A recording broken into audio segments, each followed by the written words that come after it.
hermanos, a este su programa Compartiendo la Palabra.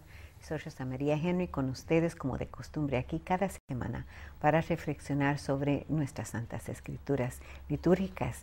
Estamos celebrando este domingo, el segundo domingo de Pascua y también de la Divina Misericordia. Y tenemos con nosotros a Jim Grant de nuestro equipo aquí en KNXT. Bienvenido, Jim, otra vez. ¿Cómo estás? Gracias, Rosa María y el Padre José Luis.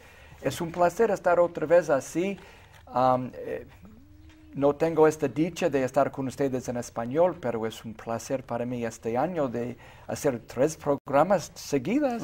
Gracias. Gracias por estar con nosotros, Jim. Y Padre José Luis Rico ya Así está es. recobrando de todo, ¿verdad? Gracias a Dios y al Espíritu Santo que nos ayuda, nos acompaña, por supuesto, y nos da la fuerza y la energía para levantarnos, sostenernos y seguir adelante. Así es que con ese ánimo, con ese entusiasmo, aquí estamos para seguir hacia adelante. Y así es, ¿verdad? Y todo ha regresado más o menos a lo común y corriente. Ya se ha terminado las fiestas de la Pascua, fiestas de Semana Santa. Sí, ya hay menos bullicio, como decimos, ya hay menos bullicio en la iglesia, porque claro, con la semana, con la Semana Santa hubo mucho ambiente, mucho trabajo dentro de la parroquia, pero ya a estas alturas, ya segunda semana, ya un poquito, ya estamos más descansados. Exacto. Sí. Pero en la liturgia de la misa, otra vez ya tenemos la gloria de nuevo, y enfrente en los altares hay la candela de Pascua, ¿verdad? Sí, todo el tiempo pascual. Y esa se va a mantener ¿hasta cuándo? Hasta el día de Pentecostés. Que ya con el domingo de Pentecostés se cierra lo que se llama la cincuentena pascual, o son los 50 días después de la resurrección, y entonces ya se guarda el cirio pascual y se usa ya nada más para los funerales y los bautismos. Pero en estos días va a estar en todo lo que es el tiempo pascual, los domingos estará encendida el cirio pascual. Creo que es muy interesante si nos fijamos, ¿verdad?, en todos los cambios litúrgicos, no solo en los evangelios, las lecturas, pero también el ambiente que se crea. Fíjate que aquí es importante recalcar, porque en algunas iglesias por años estuvieron usando un cirio de aceite. Entonces, no recuerdo si hace 2 años... 2 o 3 años que el obispo ya mandó una circular que todas las parroquias deberían de usar el cirio pascual hecho de cera, porque cada año se tiene que hacer los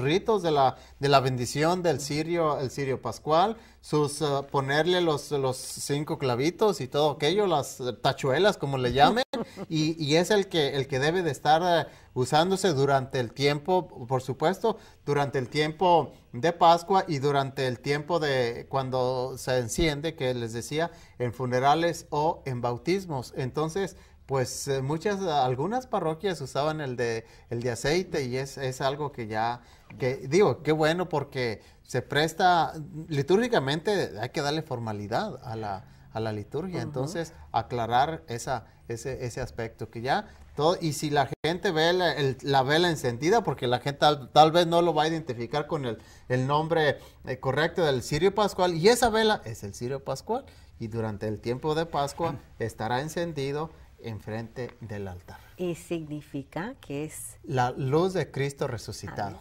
Así es. Así es, ¿verdad?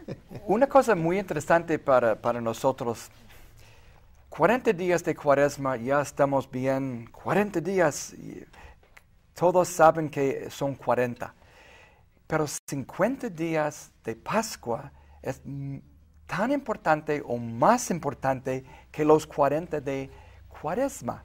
Y los 90 es realmente el tiempo más importante en el año litúrgico. Entre Cuaresma y Pascua, la Iglesia celebra los misterios más importantes. Y así, en vez de pensar, es un domingo de Pascua, no, es un tiempo de Cuaresma de 7 semanas.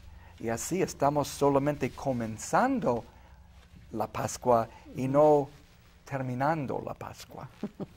Porque vamos a cantar aleluya Eso. entre muchos domingos. Y todos seguimos muy alegres, ¿verdad? Sí. Y también celebramos en este domingo el domingo de la Divina Misericordia, que en varias parroquias esta tradición está tomando mucha fuerza. Exacto. Ahí bueno, yo hablo de mi parroquia porque pues no voy a hablar de las otras parroquias porque yo no sé la Pero situación. Tienes razón, en muchas parroquias tienen una gran devoción. Sí. Hasta tenemos una misión llamada la Divina La Divina Misericordia. Misericordia, sí. Y ahí con nosotros se hace la novena a la Divina Misericordia y se celebra. Olivia es muy devota de la Olivia Aguirre, sí.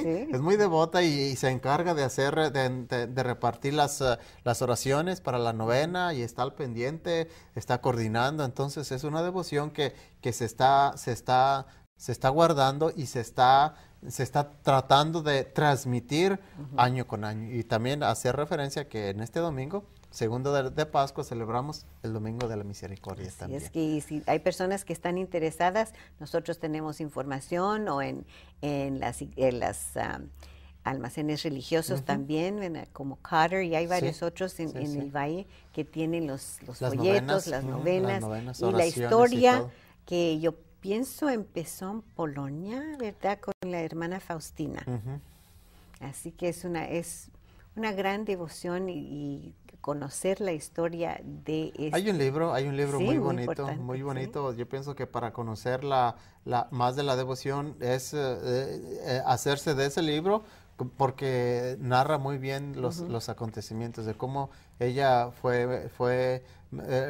recibió estos mensajes y los fue escribiendo y de ahí la imagen de que sale la imagen de nuestro Señor Jesucristo con los rayos de la Nuestro Señor de la Misericordia, ¿verdad? La Divina Misericordia. La Divina Misericordia. Es algo muy importante. Y otra cosa que podemos hacer hincapié con esto, como nosotros tenemos muchas tradiciones, ¿verdad?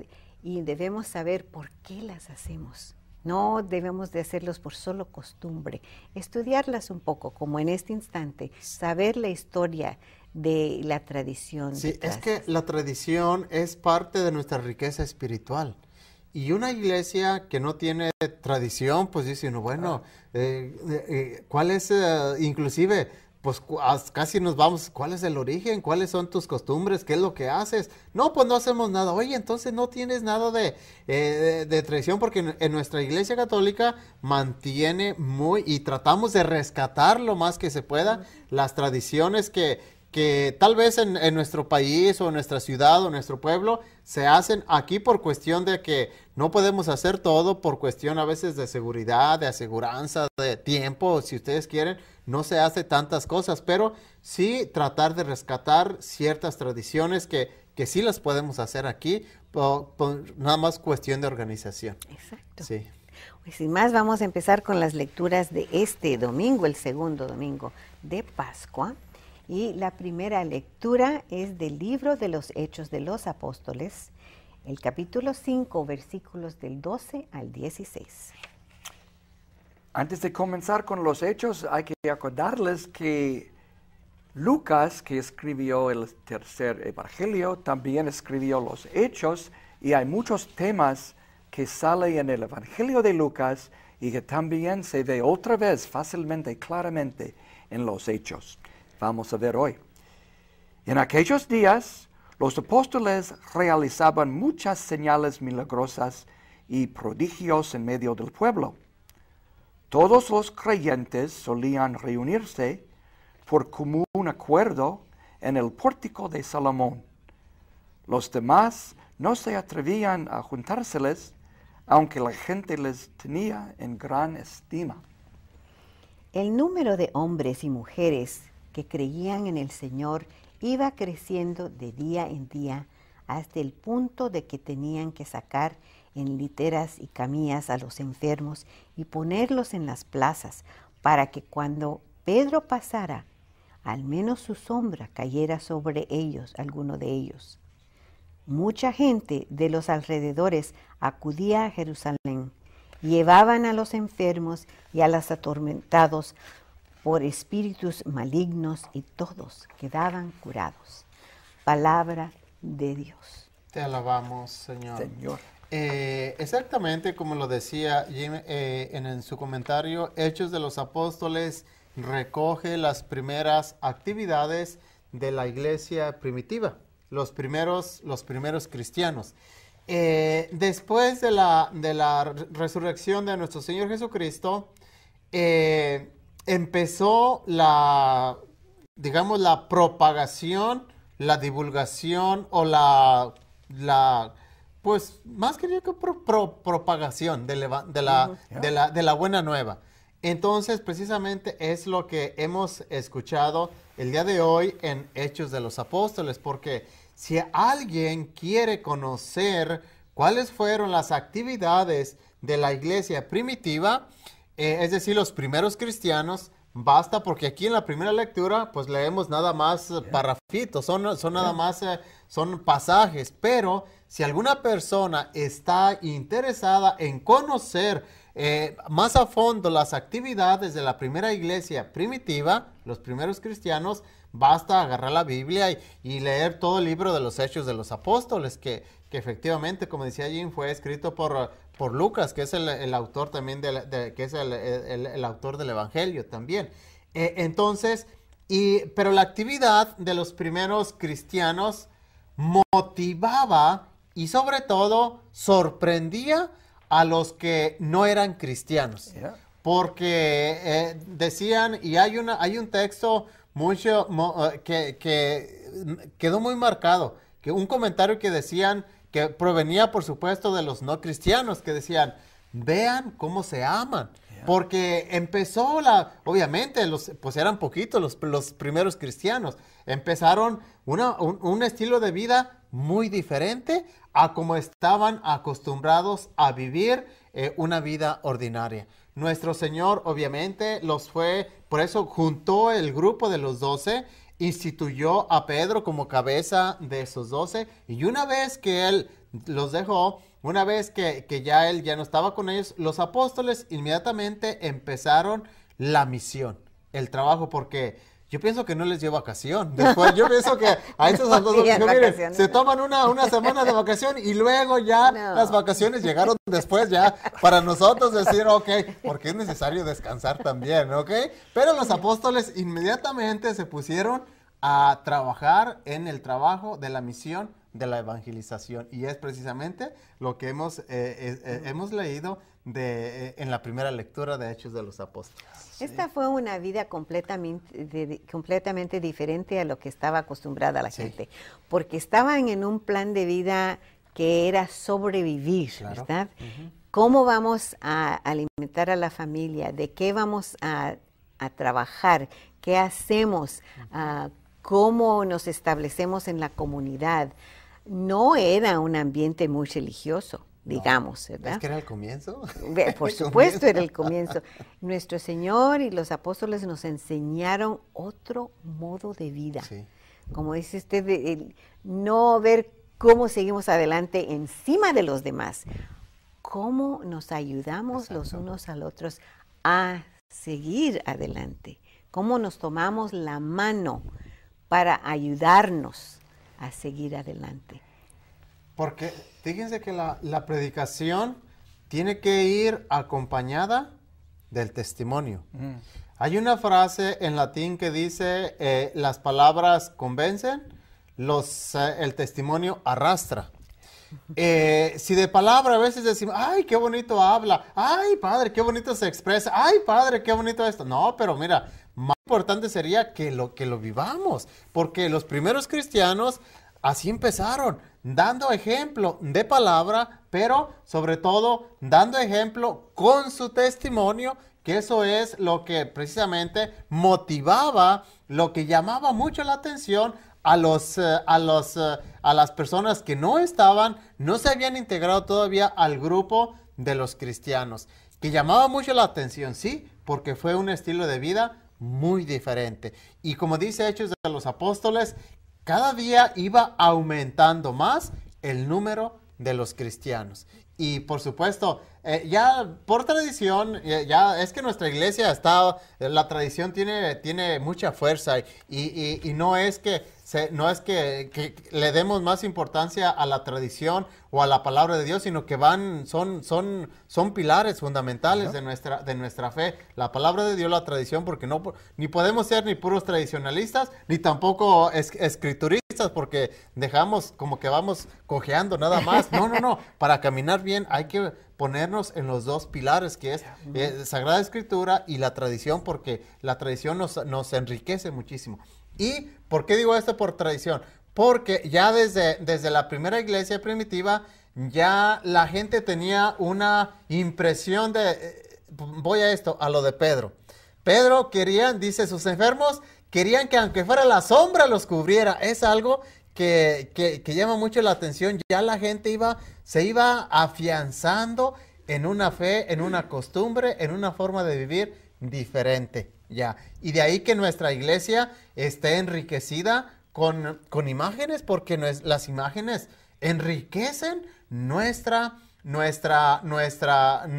fe. Y hay una devoción, si mal no recuerdo, hay una novena, por ahí dicen, a la sombra de San Pedro.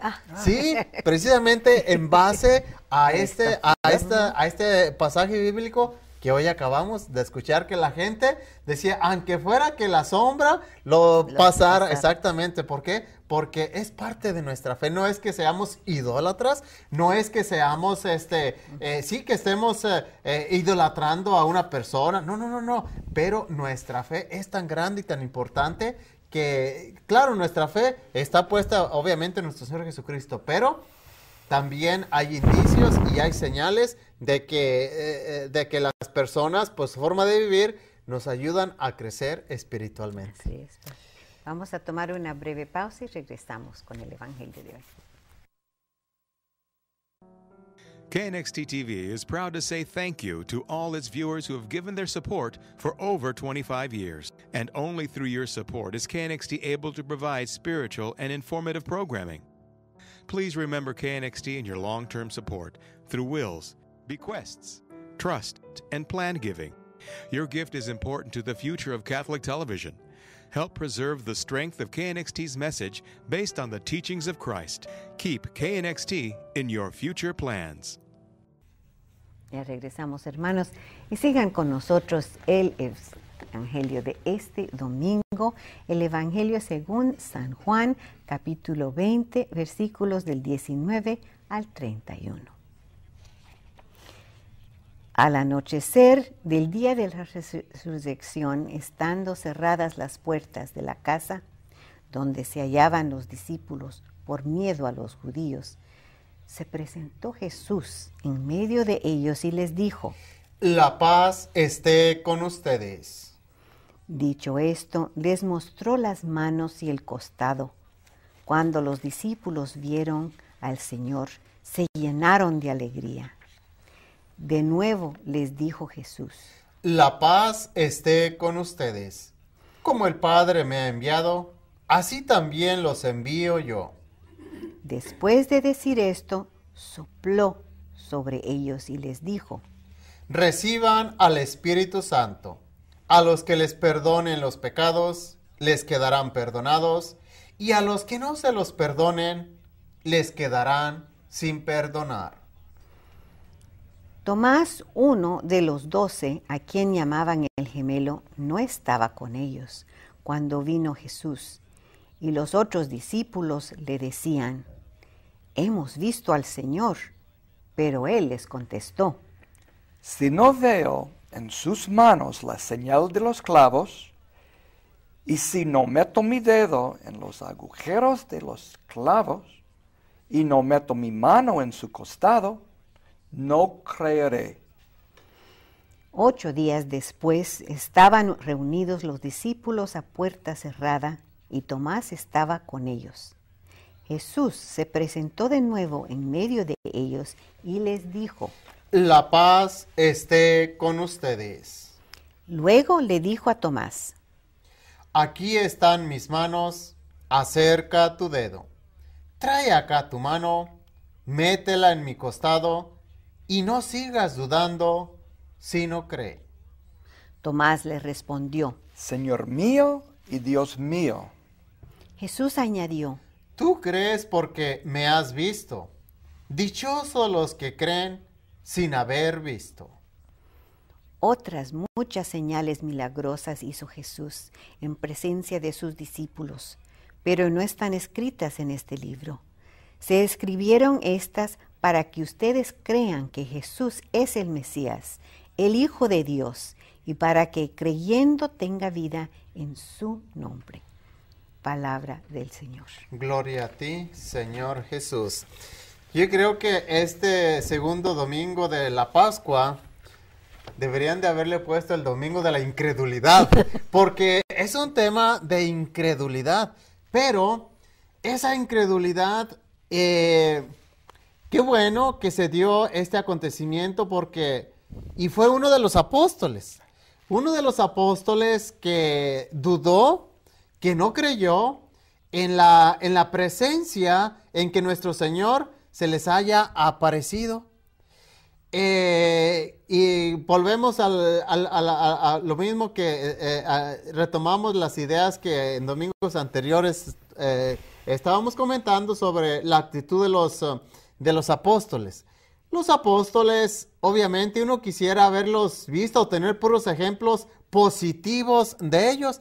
Decir, pero si nuestro Señor los escogió, si nuestro Señor para escoger a los apóstoles primero se fue a hacer oración y los fue escogiendo uno por uno de acuerdo a lo que el Padre Celestial le iba iluminando, lo iba fortaleciendo y lo fue llamando, sí, pero llamó a personas humanas. Yeah.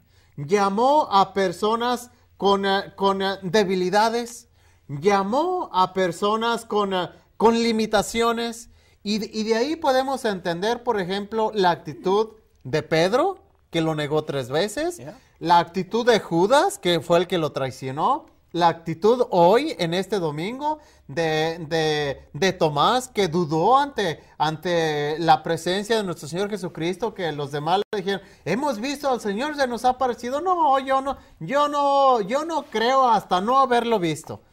Eran personas humanas, personas con limitaciones, personas con defectos. Entendemos y comprendemos, y qué bueno que en el Evangelio encontramos estos testimonios para sostenernos nosotros también de nuestras debilidades, de nuestras negaciones, de nuestras incredulidades, porque pues si esto sucedió con los apóstoles, pues ¿qué no se puede esperar de nosotros? Yeah.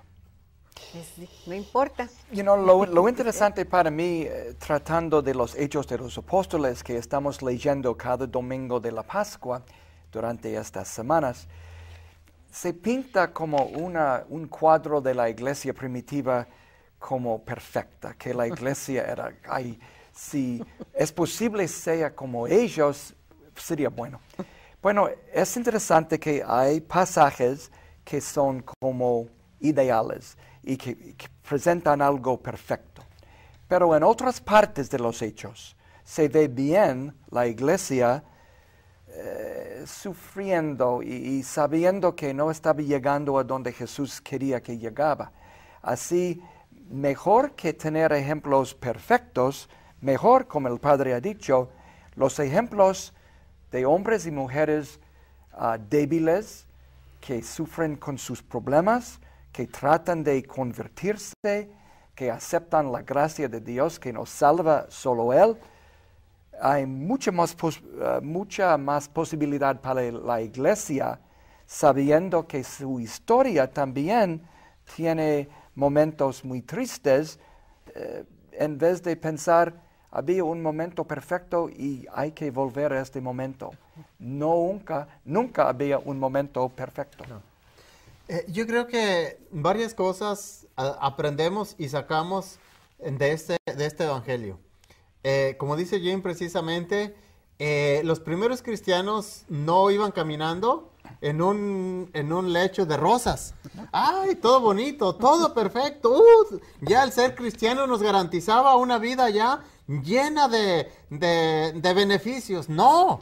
Hemos escuchado hoy precisamente que estaban encerrados por miedo a los judíos. Ya las primeras persecuciones de la iglesia ya las estaba viviendo. Los primeros cristianos ya los estaban viviendo. Pero esa es una de las cosas, que la iglesia desde los comienzos ya tenía sus persecuciones. Segundo, que la iglesia, nos confirma el Evangelio, que la iglesia está formada obviamente por personas humanas, débiles, frágiles, pero que ese grupo de personas está siendo iluminada, está siendo sostenida, está siendo fortalecida por el Espíritu Santo. Yeah. Que las decisiones que se hacen dentro de la iglesia y decisiones que a veces nosotros no entendemos, decisiones que a veces para nosotros son, pero ¿por qué esto? ¿Pero por qué aquello? ¿Por qué aquello? Mira, la iglesia está siendo iluminada y sostenida por el Espíritu Santo. Y la fe nos enseña cuando nuestra mente se termina, porque nuestra mente se limita, tiene límites, porque hay cosas que queremos entender con nuestra sola luz de la razón. Y es cuando viene el conflicto en esa gente que dice, pero ¿cómo es posible eso? Mira, es que tú lo estás viendo desde un aspecto meramente humano. Yo a veces ya ha habido varias personas que me han dicho, Padre, no lo imaginábamos a usted más alto. Les digo, es que me están viendo con los ojos humanos, véanme con los ojos de la fe y me van a ver enorme. Le digo, no me vean con los ojos humanos. En las cosas de la iglesia sucede lo mismo. Hay que ver con ojos de la fe. Y cuando vemos con los ojos de la fe, las cosas cambian totalmente y aceptamos todos los acontecimientos que suceden, porque la fe nos ayuda, nos levanta de todo lo que nosotros humanamente no podemos entender. Iluminados por el Espíritu Santo también. Así es, que usted es muy alto, ¿no? Muy alto. Y eso no está terminado el tiempo. Se nos fue otra vez el tiempo. Está su bendición. Sí, vamos a darle la bendición, y la bendición de Dios Todopoderoso, Padre, Hijo y Espíritu Santo, permanezca para siempre con ustedes. Dios los bendiga y recuerden, cuídense mucho en este tiempo de Pascua y los esperamos el próximo domingo. Dios los bendiga y los esperamos. Adiós.